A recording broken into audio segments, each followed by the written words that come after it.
Shalom saudara yang dikasihi Tuhan, bagaimanakah kabar saudara?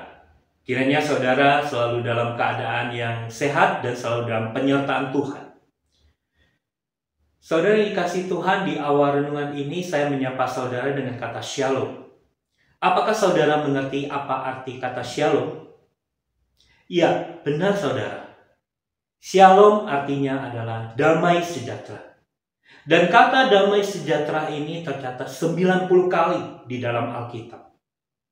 Dari jumlahnya kita mengetahui bahwa kata ini begitu penting. Menjadi topik yang dibicarakan. Menjadi sesuatu yang selalu menjadi pengharapan bagi banyak orang. Di tengah-tengah dunia yang penuh dengan kebencian, penuh dengan perseteruan, penuh dengan konflik yang terjadi karena dosa yang ada di dalam diri manusia itu sendiri. Saudara, apakah saat ini ketika kita mendengarkan renungan ini, kita memiliki damai sejahtera di dalam hati kita? Atau saat ini hati kita penuh dengan ketakutan, kegelisahan, kemarahan, ataupun dendam terhadap sesama kita, sehingga kita tidak lagi memiliki damai sejahtera. Sebagai orang yang percaya kepada Tuhan, kita seharusnya berkata bahwa iya, di dalam hatiku ada damai sejahtera. Mengapa saudara? Karena Tuhan Yesus Kristus yang kita percaya, Ia telah memperdamaikan kita dengan Bapa kita di surga. Melalui pengampunan dosa yang diberikan kepada kita.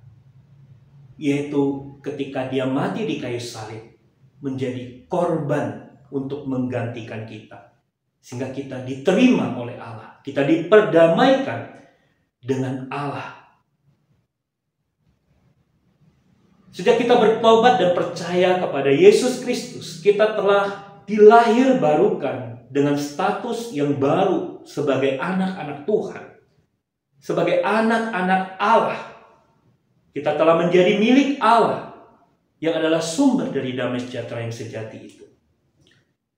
Saudara yang dikasihi Tuhan, pada suatu kali ada seorang peserta kelas katekisasi menyampaikan suatu kesaksian. Apa yang terjadi dengannya setelah dia percaya kepada Tuhan Yesus, setelah dia menjadi orang Kristen. Dia menyatakan seperti ini. Saya selalu merindukan setiap hari Minggu untuk datang beribadah kepada Tuhan. Karena setiap kali saya datang mengikuti rangkaian ibadah dari doa, dari memuji Tuhan, mendengarkan firman Tuhan, saya merasakan ketenangan dan kedamaian di dalam hati saya. Walaupun pada saat itu saya masih bergumul dengan ketakutan, dengan kegelisahan dari masalah yang sedang saya hadapi. Namun pada saat itu saya mengalami rasa aman dan tentram di dalam Yesus Kristus. Saudara peserta katekisasi ini telah mengalami damai sejahtera di dalam hatinya. Dia mengalami damai sejahtera dari Yesus Kristus. Dan damai sejahtera ini adalah buah dari Roh Kudus di dalam dirinya sebagai orang yang sudah percaya kepada Tuhan.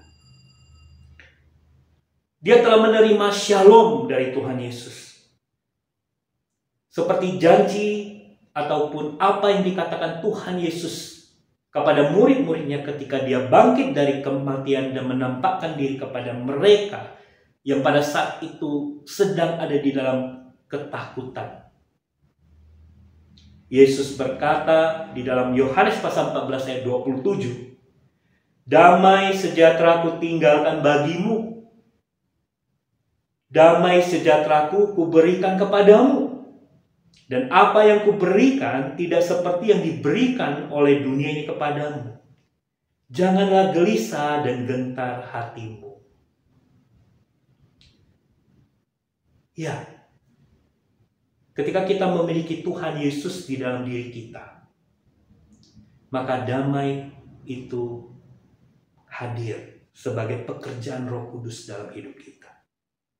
Ada satu lagu dari sekolah minggu yang mengingatkan kita akan hal ini, yang berkata demikian. Ke gunung tinggi ku naik, mencari damai. Ke lembah ku turun, mencari damai. Namun akhirnya damai tiada ku dapati juga, kecuali hanya di dalam Yesus Tuhan. Ya, benar saudara. Damai sejahtera yang sejati hanya di dalam Yesus Tuhan. Mari saudara, setiap hari kita datang kepada Tuhan, sumber damai sejahtera sejati itu, di dalam doa dan saat teduh kita. Dan setiap minggu kita datang beribadah kepada Tuhan Sang Damai Sejahtera sejati itu, untuk kita menerima anugerahnya, berkatnya, dan damai sejahtera yang berasal dari Dia boleh terus kita alami dan boleh terus menyertai kita seumur hidup kita sebagai anak-anak Tuhan. Kiranya Tuhan memberkati dan menolong kita. Amin. Damai di hatiku bukan dari dunia, selamanya jadi milikku. Meski awan gelap yang menutupiku, ku ada damai di hatiku.